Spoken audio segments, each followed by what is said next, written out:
Le ciel est tombé sur la tête de Daniil Gilbert le mercredi 31 octobre 2018.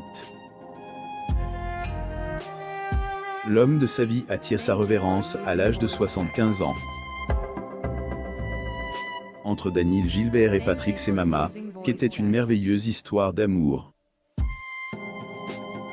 Ils étaient ce genre de couple qui restent ensemble pour les pires et les meilleurs moments de leur vie.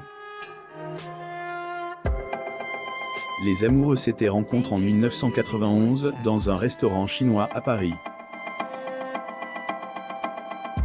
Il y a 2 ans, l'animatrice de télé confie qu'elle était toujours amoureuse de son chéri comme au premier jour. Malheureusement, après un combat acharné contre une maladie neurologique depuis de nombreuses années, Patrick Semaama a rendu son dernier souffle le mois d'octobre de l'an dernier. Qu'était quelqu'un d'exceptionnel. C'est très dur. Je m'accroche, j'essaie de continuer à vivre, a-t-elle confié après la mort de Patrick Semaama. Son bien-aimé est inhumé le 2 novembre dans un cimetière parisien. Un terrible manque jusqu'à ce jour, Daniil Gilbert est toujours en deuil.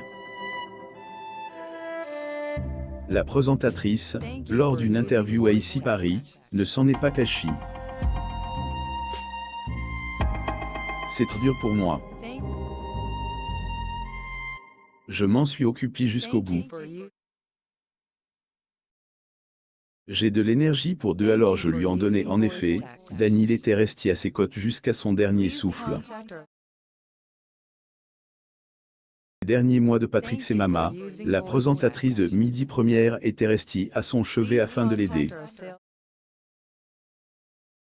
Il me manque terriblement chaque jour. Je pense à lui, c'est douloureux. À 75 ans, c'est très jeune. Beaucoup appris de lui, qu'était un être exceptionnel, continue-t-elle. L'amour qu'ils portaient l'un envers l'autre avait tout surpasse. La mort de Patrick, Daniil n'a cesse de lui rendre hommage. Elle n'a cesse de pleurer sa mort. Cet homme manque terriblement à sa vie. On dit, un seul être vous manque et tous les 2 peuples. Le deuil de Patrick Semaama. Daniil Gilbert et Patrick Semaama sont restés mariés pendant 25 ans.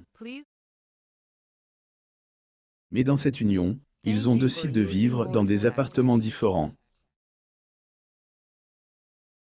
L'ex-animatrice n'est venue vivre chez lui que lorsque la maladie de son compagnon s'était aggravée. Rappelons que ce dernier était décrit comme un artiste touche-à-tout. Il était producteur de pistes, ou encore compositeur. Sa mort, sa femme a réalisé son dernier.